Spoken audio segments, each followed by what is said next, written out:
সম্পর্ক কি? সম্পর্ক আছে। তেলের দাম বাড়লে পরিবহন খরচ বাড়ে। আমার আপনার যাতায়াতের খরচ বেড়ে যাচ্ছে। ডলারের চাপ বাড়লে বাজার অস্থির হয়। আমাদের পকেটে টাকা যায় কিন্তু থলের কণায় বাজার আসে।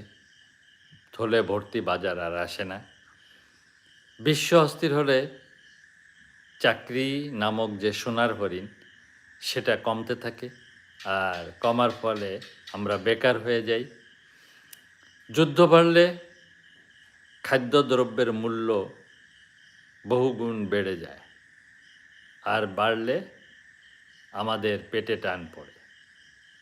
অর্থাৎ দূরের মরুভূমির উত্তাপ একসময় এসে আমাদের